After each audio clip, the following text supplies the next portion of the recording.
Good morning, Dr. Mawalkar. Good. Hello. Can you hear me? Good afternoon. Good afternoon. Yeah. Good afternoon. Good afternoon, Dr. Rahul. Good afternoon.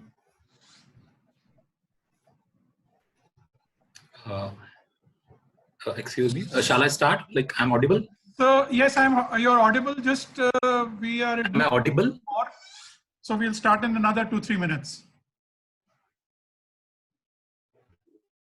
Okay. Yeah.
Sameerji, please let me know when to start. Yes, sir. I'll just let you know. I think in another 2-3 minutes we'll start. Just getting a few people there. Few waiting in the. Okay. So I'll just start in 2 minutes. Okay.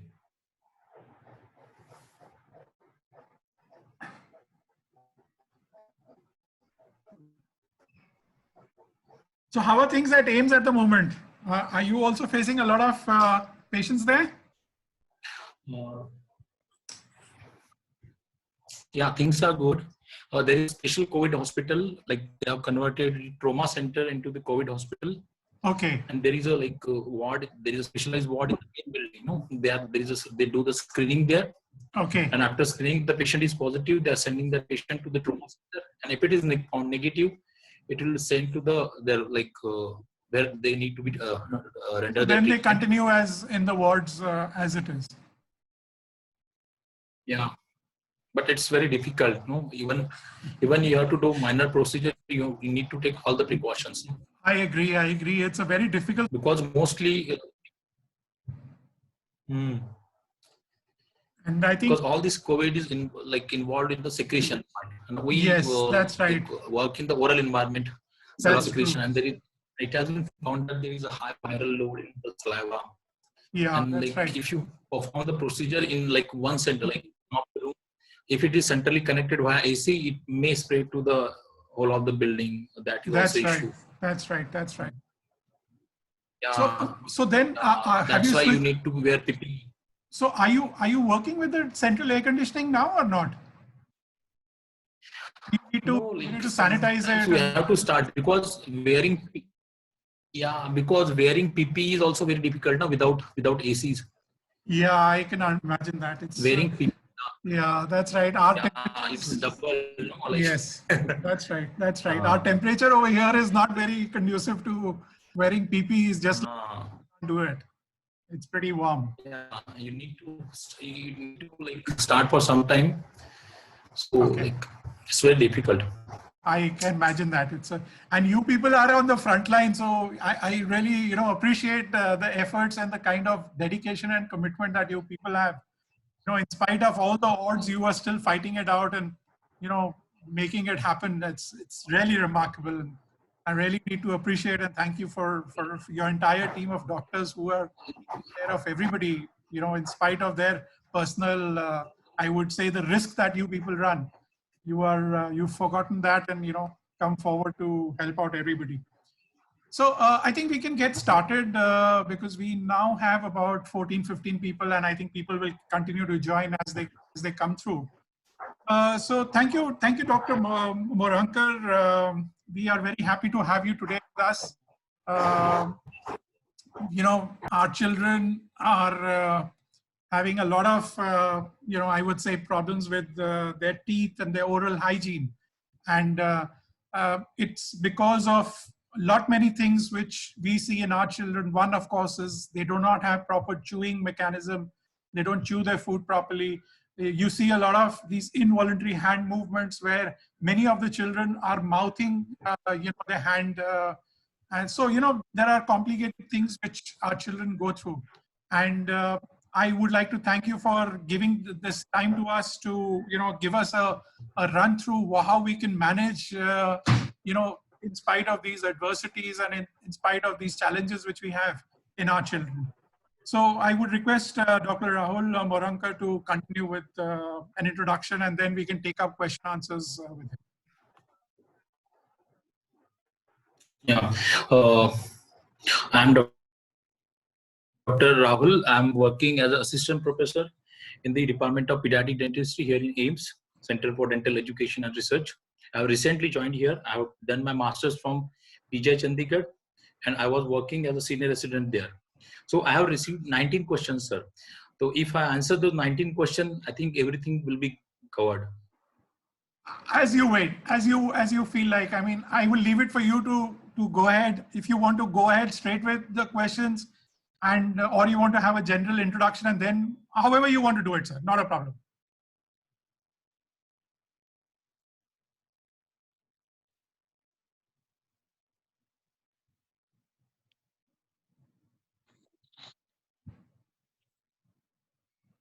Uh, Sorry, no. I have unmuted myself. yeah. This children with this Rett syndrome faces many problems. One of the prominent problem in there is a bruxism, like they involve in grinding of teeth. So what happened, many a times there is a dental caries and that related pain that leads to that stimulus. And sometimes what happens, there is an involuntary muscle movement which can leads to this bruxism.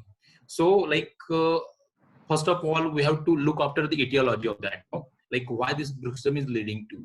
So if you can, simply being a parent, you can look into your parents, your a child's mouth. You can see if there is any lesion or anything is stuck there, or there is any caries or any cavity which might lead to this. And there are if there is a etiology, that etiology need to be removed. There are various appliances which has been fabricated.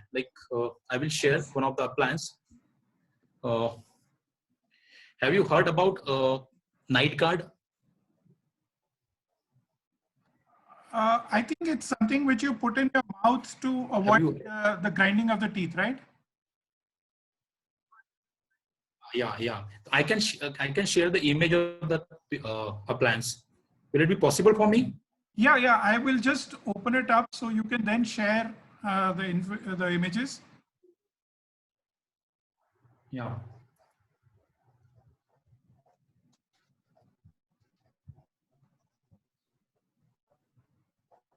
Okay.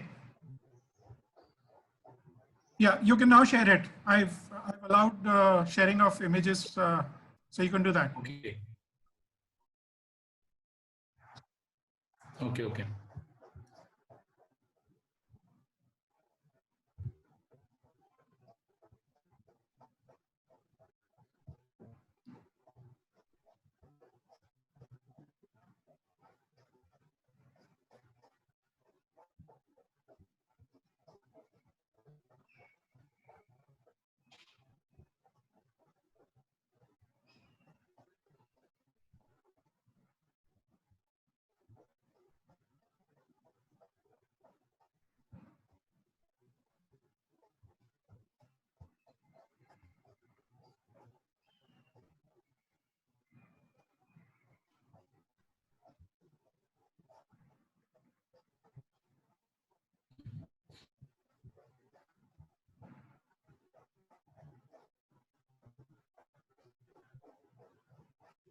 Later, no, I will explain the things. No, I can try later.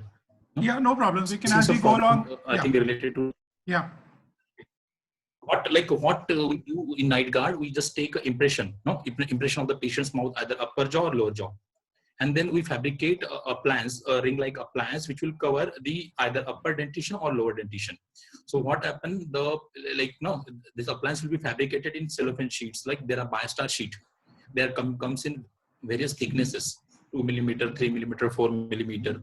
So like these are the vacuum form appliance. What do we simply need to do? Like if there is an episode of bruxism, like you think that the child like undergo bruxism in daytime or nighttime, you can simply give this appliance to wear.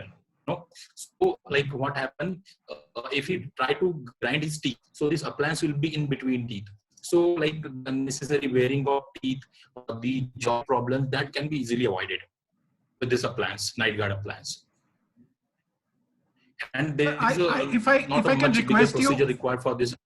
sir, if I may request you, you can speak both in Hindi and English, because there are mix of parents who are, you know, Okay. I would say Hindi and English. So Okay. may I request you for that, sir, please. तो एक night guard करके appliance होता है। बच्चों, ये जो बच्चे होते हैं रेट सिंड्रोम वाले, इनको आदत होती है अपने दांत घिसने की। तो दांत घिसने की वजह से एक तो उनके दांत घिस जाते पूरी तरह से, तो उसकी वजह से ठंडा गर्म लगना ये स्टार्ट होता है। और दूसरा उसका इफेक्ट होता है अपने जबड़े पे, जो टीएमजे बोलते हैं जिसको, टेम्पोरल मैंडिबुलर जॉइंट। तो उसकी वजह से क्या होता है, यहाँ पे इफेक्ट होता है। तो कुछ टाइम बाद आपका एक जॉइंट दर्द करने लगेगा, आपकी मसल दर्द करने लगेगी, दांत में भी सेंसिटिविटी लगेगी। तो इसके लिए एक तो पहले तो देखिए उसके मुंह में क्या है, कि कोई कैविटी तो नहीं है, कोई डिके तो नहीं है, कोई स्वेलिंग तो नहीं है, कोई पस वगैरह तो नहीं है। वो अगर आप देख सकते हो तो, अगर आप खुद देख सकते हो तो अच्छा है, नहीं तो किसी वहां पे कोई डेंटिस्ट होगा आपके आसपास, उसको दिखाओ। And like make sure that if there is any etiology it can be find out. मतलब अगर कुछ है मुंह में तो वो देखा जाए। बहुत सी बार ऐसा होता है कि मुंह में कुछ नहीं होता, लेकिन बच्चों की आदत होती है ना कि मसल कंट्रोल होता नहीं, इस वजह से दांत की आदत होती है। एक अप्लायंस होता है जिसको बोलते हैं नाइट गार्ड। आप किसी भी जाओगे, सिंपल अप्लायंस होता है नाइट गार्ड। इजीली आप फैब्रिकेट करके जो ब्रुक्सिज्म रिलेटेड प्रॉब्लम से इससे बचे जा सकते हो।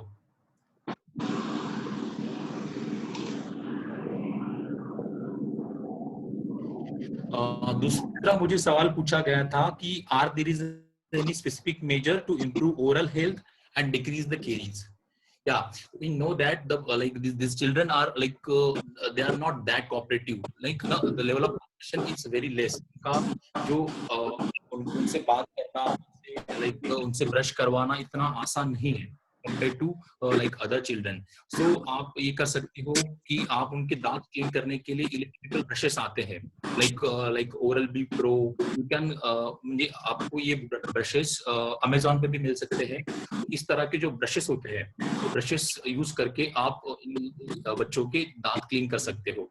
मैं एडवाइस करूंगा कि कुछ भी खिलाते हो उसके बाद कोशिश करो कि आइदर पानी पिलाओ या फिर उनको बोलो कि पानी से गागल किया करो।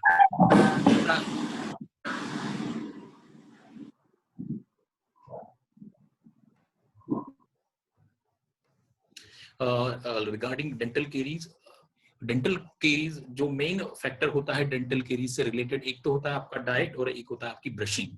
तो कोशिश कीजिए कि सुबह शाम ब्रश किया जाए, दांतों में जो भी चिपका है उसको निकाले। और दूसरा डाइट, थोड़ा स्टिकी डाइट, थोड़ा sugary diet, sticky diet avoid करने की कोशिश करें। पता है थोड़ा मुश्किल है, लेकिन जितना आप कोशिश करेंगे, क्योंकि बच्चों की ट्रीटमेंट करना ज्यादा डिफिकल्ट है compare to prevention of that.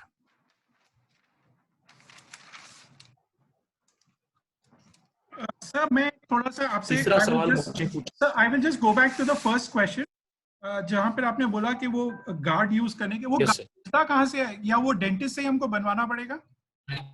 Is it available? हाँ, कोई भी डेंटिस्ट बनवा देगा। नाइट गार्ड बोलते हैं उसको, नाइट गार्ड बोलते हैं उसको।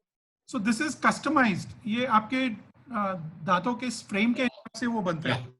It is customise, it is better to be customise, because उसका फिट इंप्रूव होता है कस्टमाइज करने से।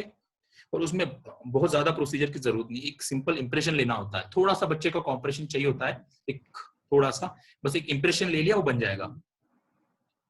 ठीक है सर। द सेकंड क्वेश्चन जो ओरल हाइजीन के, अब ये बच्चे हमारे मतलब कई बारी मैं देखता, जैसे मैं भी देखता हूँ अपनी बेटी, वो अपना मुंह ही नहीं खोलती है, यू नो, इट्स जी put the brush in her mouth, and if I try to do it forcibly, she will tend to throw up.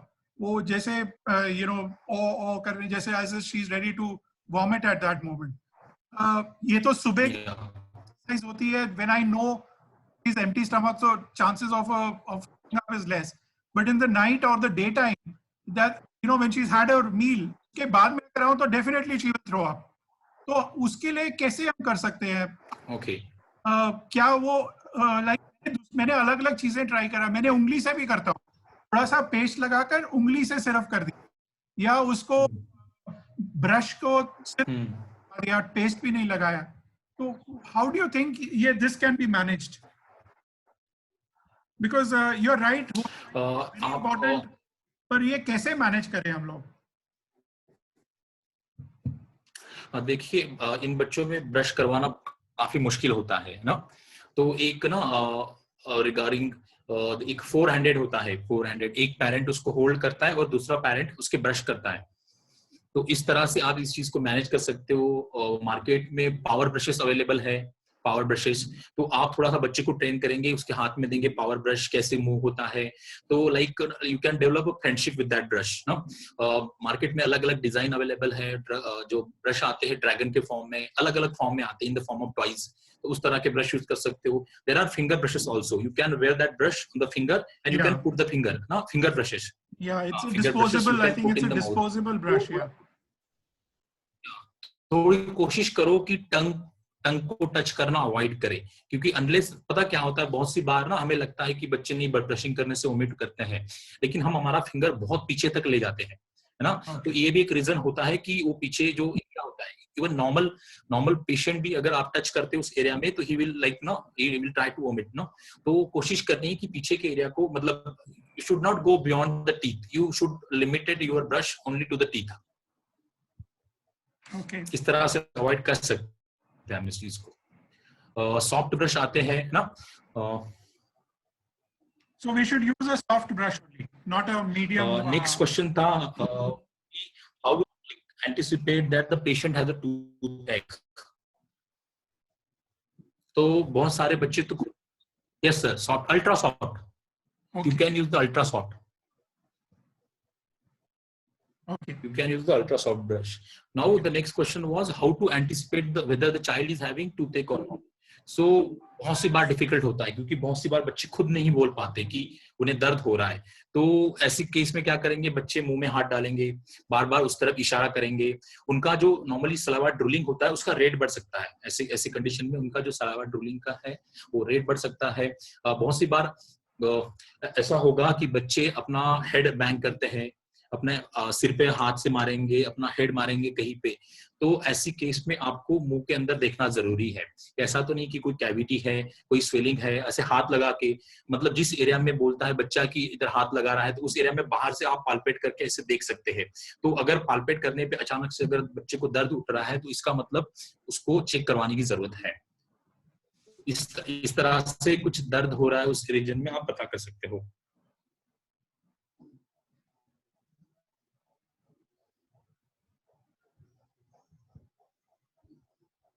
Next question था regarding the best toothpaste.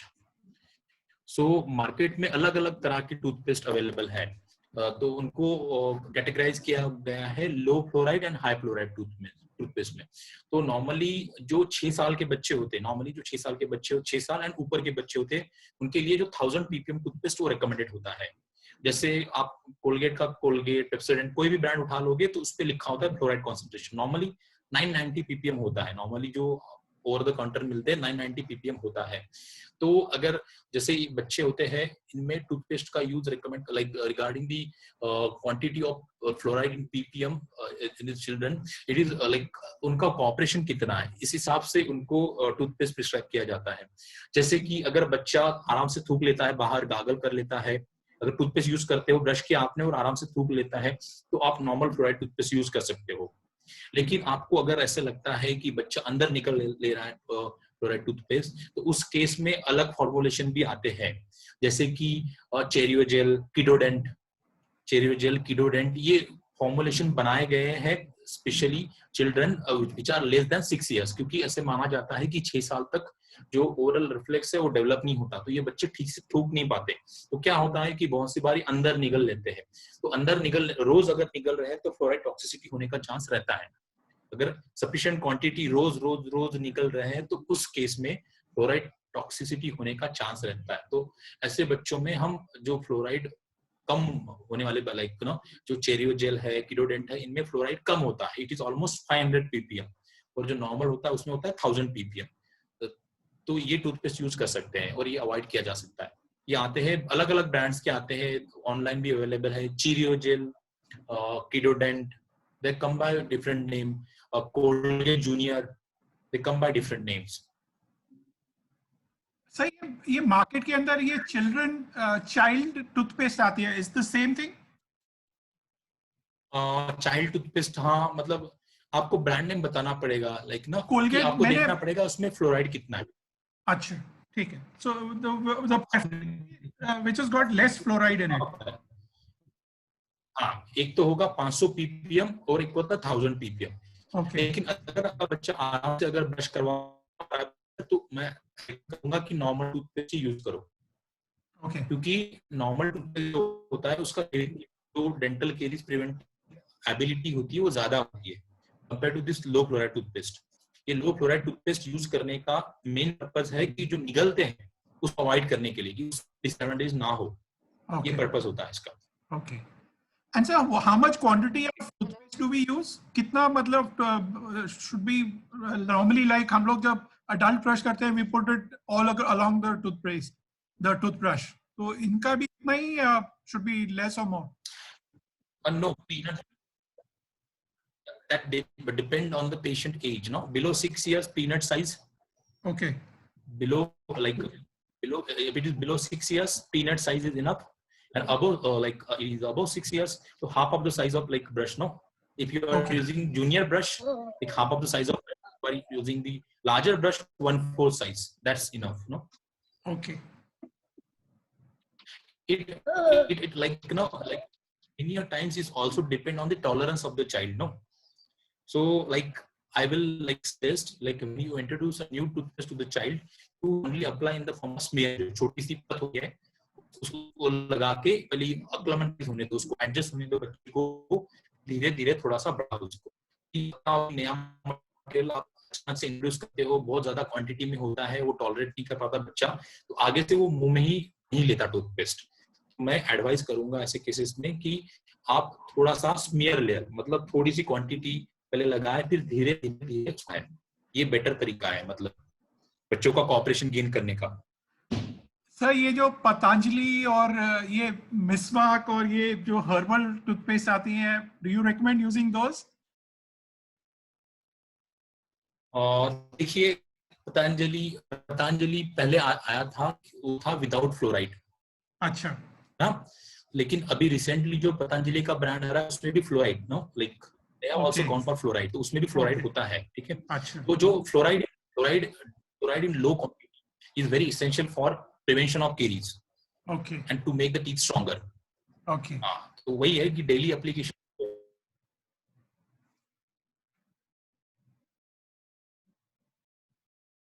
Sir we can't hear you.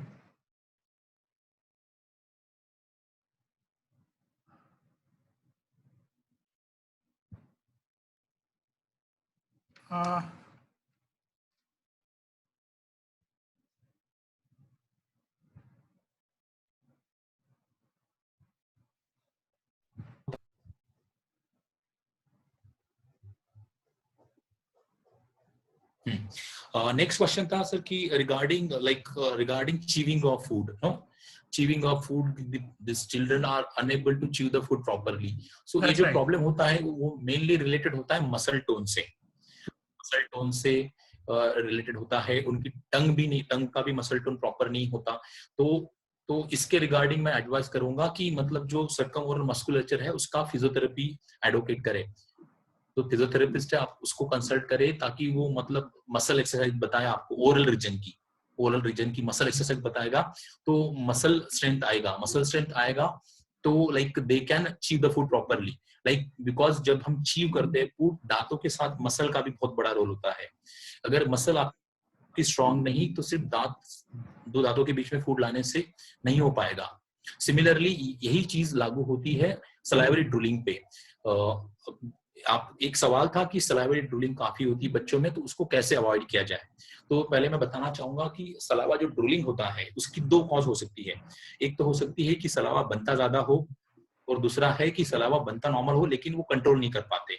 तो majority of like ये जो children होते हैं इनमें सलावा बनता नहीं ज्यादा, सलावे की क्वांटिटी नॉर्मली होती है। लेकिन क्या होता है कि नॉर्मली हम जो होते हैं, हमारा मस्कुलेचर, टंग, ये सलावे को कंट्रोल कर लेती तो हम अंदर ले लेते हैं। लेकिन इन बच्चों का जो मसल टोन होता है वो प्रॉपर नहीं होता, तो क्या करते हैं, वो कंट्रोल नहीं कर पाते, तो सलावा ड्रूलिंग स्टार्ट होता है। तो इसके लिए सेम, इसके लिए आप मसल एक्सरसाइज एडवाइस कर सकते हैं। तो अगर नहीं हो रहा है मसल एक्सरसाइज से, तो सेकेंडरी आप you can go for like your physician. तो डिफरेंट काइंड ऑफ मेडिकेशन, जैसे अट्रोपिन होता है, वो आता है इन the form of lozenges, in the form of tablet, tricyclic anti depressant. लेकिन मैं एडवाइस करूंगा कि फिजिशियन को कंसल्ट किया जाए ये स्टार्ट करने से पहले, क्योंकि क्या हो रहा है कि इस केस में आपकी इटियोलॉजी जो है it is related to muscle. तो पहले उसको लाइक उसको मतलब उसकी तरफ ध्यान दिया जाए, मसल टोन इंप्रूव करने की कोशिश किया जाए फिजियोथेरेपी के माध्यम से। अगर वो फिजियोथेरेपी के माध्यम से ही करते हैं, अलग अलग तरह के अप्लायंस होते हैं। अगर क्या होता है कि जैसे बच्चे होते हैं, हम उनमें ना अप्लायंस देते हैं, एक वायर का अप्लायंस होता है, और उसमें क्या होता है कि जो स्लेट में बिड होते हैं, देखे होंगे आपने, बिड होते हैं, पर्ल्स नहीं होते, बिड होते हैं, जो मोतियों की माला होती है, मोती जो होते हैं, उस तरह के मोती डालते हैं अप्लायंस में, और हम बच्चों को करते हैं टंग से अपने रोल करे। तो उससे क्या होता है, जो टंग है ना, वो उनको आदत पड़ जाती है टंग से रोल करने की, ऐसे ऐसे ऐसे टंग से रोल करने की। वो अप्लायंस में दिखाऊंगा ना, मैंने वो डाउनलोड करके रखे हैं मेरे पास सारे ना, अप्लायंस में दिखाऊंगा। तो वो क्या होता है कि वो टंग उसको ना मूव करते हैं, तो उससे क्या होता है, उनका टंग का ना टोन बढ़ता है। जैसे टंग का टोन बढ़ेगा, ये जो आपकी सलाइवा ड्रूलिंग है, तो ये जो फूड पाउचिंग की हैबिट है, इन हैबिट में आपको बहुत फायदा होगा। उसको उसको बोलते हैं कि कैटालस अप्लायंस बोलते हैं, टंग ट्रेनिंग अप्लायंस बोल सकते हैं आप उसको, टंग ट्रेनिंग अप्लायंस। वो अप्लायंस काफी बेनिफिशियल होते हैं बच्चों में। सर, आप कोई पर्टिकुलर एक्सरसाइज बता सकेंगे for making the muscle stronger और द टंग मसल स्ट्रॉन्गर? देखिए, क्या इसमें होता है होता है सर, ना कि आप जैसे मुंह फुलाने की एक्सरसाइज होती है। मैं इसलिए आपसे पूछ रहा हूँ क्योंकि नॉर्मली ये फिजियोथेरेपिस्ट को भी नहीं पता होता है कि क्या करना है। वो हम लोग स्पीच थेरेपिस्ट के पास जाते हैं तो वो बहुत इधर चीक्स पे मसाज कर देते हैं, इधर पैलेट पे, इधर they do things like this. जी, कूलिंग के लिए वो हेल्प करता है, but tongue exercise I don't think anybody knows about this. In fact there was a question which was put up by one of the parents and I didn't जी। No तो that. इस ना, जैसे कि आप, जैसे जो ओरल होता है, सर्कम ओरल मस्कुलेचर, जो सर्कम ओरल मस्कुलेचर होते हैं ना, जैसे कि जैसे आपका ये जो मुंह फुलाने की एक्सरसाइज होती है, ऐसे किया अच्छा, आपने, ओके, फिर एक बार ऐसे किया, फिर एक बार ऐसे किया, फिर टंग बाहर निकाली ऐसे करके, फिर टंग इधर लगाई, टंग इधर लगाई, इस तरह की एक्सरसाइज कर सकते हैं। और कुछ आप अगर बच्चे को मुंह में पकड़ने के लिए दे ना, जैसे क्या होता है, मेन जो आपका ये जो रीजन होता है, अपर लिप, लोअर लिप, इसका टोन बहुत जरूरी होता है। तो उसके लिए क्या कर सकते हो, आप बच्चे को कुछ पकड़ने के लिए दे सकते हो, जैसे आइस कैंडी होता है, okay,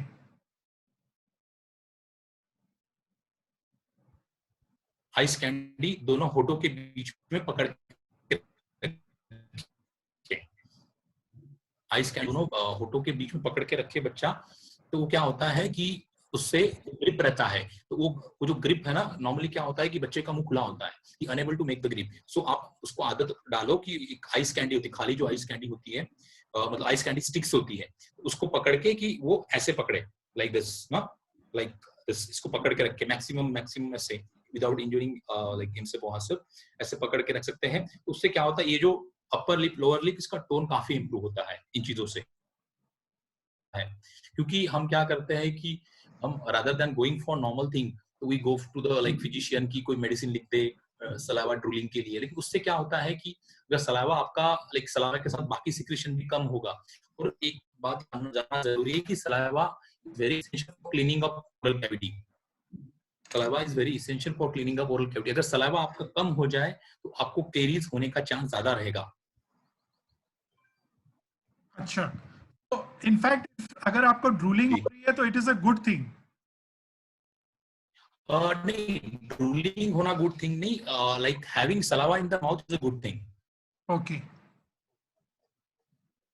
Like having saliva in the mouth is a good thing. Drooling, तो देखो drooling, like drooling many a time, like parents found it, like like it is about parents, no, like they don't like their child to drool the saliva, no, like when you go to like outside their outside environment, so like and don't prefer, no.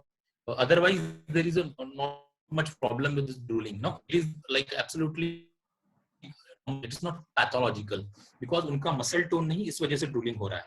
ऐसा नहीं कि उनको कुछ दिक्कत है या इस वजह से हो रहा है, वो नहीं होल्ड कर पा रहे हैं, that's why it come out. तो अगर ये मसल टोन इंप्रूव करने की कोशिश करते हैं तो बेटर होएगा, थोड़ा सा कंट्रोल होगा। तो मैं एडवाइस करूंगा कि पहले जाए मसल टोन इंप्रूव करने पर, टंग टोन इंप्रूव करने पर, इन चीजों पे ध्यान दिया जाए ज्यादा कंपेयर टू मेडिकेशन, क्योंकि मेडिकेशन सिर्फ आपका एक पार्ट का सिक्रेशन नहीं, ओवरऑल तो आप अपने लेवल पे कंट्रोल करें।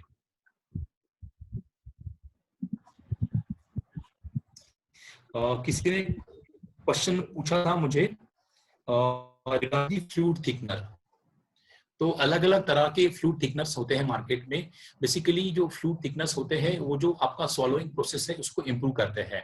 वो क्या होता है कि जो एस्पिरेशन होता है, जो डिस्फेजिया होता है, मतलब निगल नहीं पाते, कभी कभी लंग में होता चला जाता है, खांसी आती है, तो इस चीज को फ्लूइड थिकनर अवॉइड करता है। बच्चे को सफिशिएंट टाइम मिलता है to like close the lung.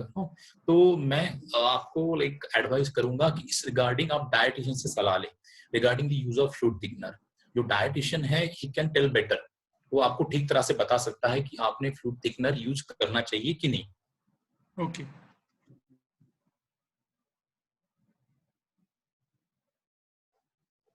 एक क्वेश्चन था कि sedation is needed for all the dental procedure and it is safe or not। तो जो sedation होता है वो डिपेंड होता है कि लाइक उसकी रिक्वायरमेंट है कि नहीं, वो डिपेंड होता है आपके लाइक चाइल्ड के कोऑपरेशन पे। अगर रूटीन डेंटल एक्टिविटी है ना, आपका जो चाइल्ड है रिलेटिवली लाइक कोऑपरेटिव है, तो आप नॉर्मल प्रोसीजर आराम से करा सकते हो। लेकिन अगर चाइल्ड आपका हाईली अनकोऑपरेटिव है तो आप प्रिवेंटिव प्रोसीजर जैसे फ्लोराइड एप्लीकेशन, फिशर सीलेंट थोड़ा सा आप रिस्ट्रेनिंग करके कर सकते हो। लेकिन जैसे मेजर डेंटल प्रोसीजर हो गया, एक्सट्रैक्शन हो गया, जैसे दांत निकालना हो, रूट कनाल करना हो, तो इसके लिए क्या होता है कि आपको लोकल एनेस्थीसिया इंजेक्शन देना पड़ता है। ये तो ऐसे केसेस में ही सेडेशन यूज किया जाए ऐसे मुझे लगता है। And regarding the safety of anaesthetist, तो जब भी क्या होता है कि जब भी बच्चे को एनेस्थीसिया के लिए लिया जाता है तो उसको प्रॉपरली इवैल्यूएट किया जाता है कि उसका एयरवे ठीक है कि नहीं, उसके बाकी फंक्शन, उसका हार्ट ठीक से काम कर रहा है कि नहीं। तो इस तरह की कभी दिक्कत नहीं होनी चाहिए। तो जो एनेस्थेटिस्ट होती है वो बच्चे को प्रॉपरली इवैल्यूएट करते हैं बिफोर टेकिंग इनटू सेडेशन और जनरल एनेस्थीसिया, तो वो लाइक वो इशू नहीं आना चाहिए। so you what you're saying is अगर कभी भी कोई ऐसा मेजर प्रोसीजर करना पड़े जिसमें रूट कनाल या एक्सट्रैक्शन या I think even for a general cavity they don't cooperate क्योंकि वो मुंह ही नहीं खोलते हैं, तो उसके लिए भी एनेस्थीसिया अगर देना पड़े तो एक एनेस्थेसिस्ट होना जरूरी है वहां पे। जी, तो एनेस्थीसिया इसमें भी अलग अलग तरह के एनेस्थीसिया होते हैं। एक होता है नाइट्रस ऑक्साइड, इसको कौन से सेडेशन बोलते हैं, तो वो बिल्कुल थोड़ा सा बच्चे को रिलैक्स कर देता है। उसके बाद आता है मॉडरेट और डीप सेडेशन आता है, उसके बाद आता है जनरल एनेस्थीसिया। तो एकदम अगर शॉर्ट प्रोसीजर है तो उसके लिए जो नाइट्रस ऑक्साइड होता है that is done in day care only, तो वो भी ठीक होता है, बच्चे को एडमिट करने की जरूरत नहीं पड़ती उसमें। लेकिन आपकी अगर लेंथ ऑफ प्रोसीजर ज्यादा है, आपको मल्टीपल काम करना है, तो बेटर है कि डीप सेडेशन है उसमें करें, क्योंकि जो कौन से सेडेशन है उसमें आप लोकल लगाओगे, पेन स्टिमुलस आ जाएगा, बच्चे को दर्द होगा, अचानक से चेयर से उठ जाएगा वो। और क्या होता है कि इन बच्चों में देखा गया है कि जितना आप फोर्स लगाते हो, पकड़ते हो, उतना वो ज्यादा एजिटेटेड होते हैं, उतना वो ज्यादा रेजिस्टेंस प्रोवाइड करते हैं। तो ये भी फैक्टर ध्यान में लिया जाए, क्योंकि ऐसा ना हो कि हम दूसरा चीज कर रहे हैं। और दूसरी बात, एक स्कोलियोसिस भी बहुत कॉमन होता है इन बच्चों में। स्कोलियोसिस जैसे वो टेढ़ा होता है ना, तो क्या होता है बच्चे को चेयर पे प्रॉपरली रखना भी बहुत मुश्किल होता है। तो सिडेशन अगर आप देते हो तो उसमें बच्चे को आप जैसे मनचाहा एडजस्ट कर सकते हो, उसका काम कर सकते हो। तो दोनों चीजें देखनी चाहिए, मतलब कि आपके बच्चे का कॉपरेशन कितना है, क्या ट्रीटमेंट करना है, और साथ में और भी कोई प्रॉब्लम है, ये सब चीजें देखनी चाहिए before taking him to sedation. Okay.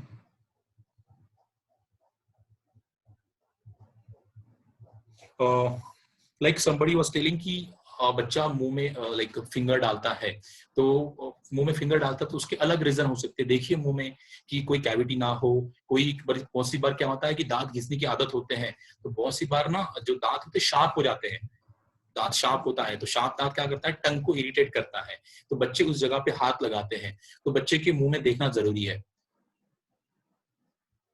Many times यही प्रॉब्लम होता है जिसकी वजह से बच्चे फिंगर डालते हैं मुंह में।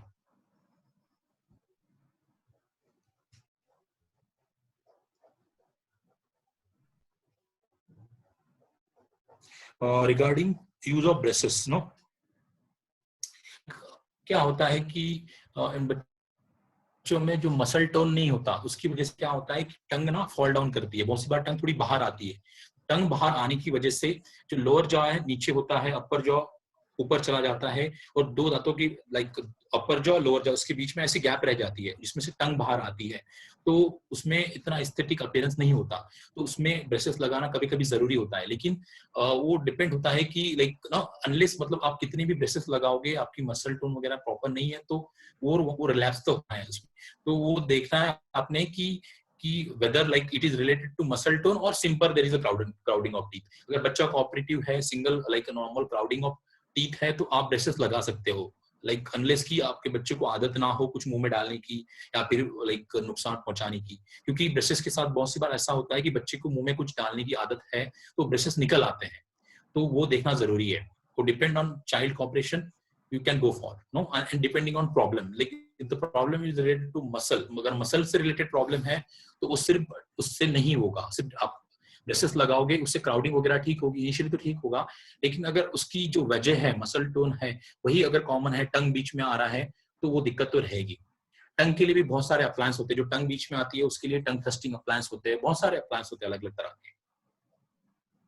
ये अप्लायंसेस कहाँ पे मिल सकते हैं और कैसे, मतलब इट हैज टू, हमको we have to, should we consult the dentist only for this, or that's another problem या that, ये that जो we अप्लायंस, generally, ये जो हाँ जी sir,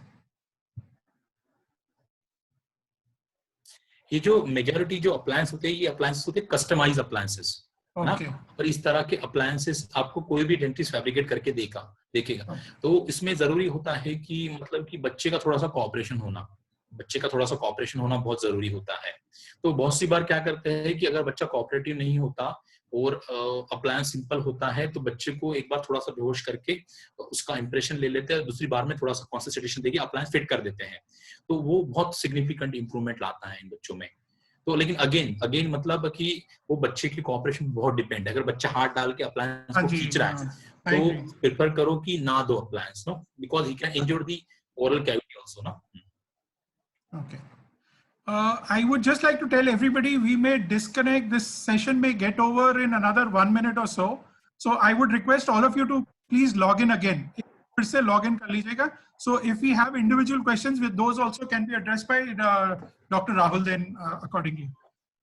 There was what I was saying was, sir, another general problem that we have is हमको ये I think our children require a dentist who is specialized to handle children with special needs. Whereas हम लोग जाते तो हैं dentist के पास, but वो they do their own way of, they have their own way of, वो एक normal जिस तरह से उनके पास patients आते हैं वो उस तरह से उनको treat कर देते हैं या करने की कोशिश करते हैं। तो आप उसके लिए कुछ बताना चाहेंगे? I mean, how do we identify, how do we go to a doctor who can actually take care of our children who need special care? Like regarding this की children, these are the children with special health care need, no, तो इसके regarding कोई हमारे यहाँ पे specialisation नहीं है India में अब तक। तो जनरली जो पीडियाट्रिक डेंटिस्ट होते हैं वही इस तरह के केसेस देखते हैं। एंड वो क्या होता है, टाइम के साथ जो पीडियाट्रिक डेंटिस्ट है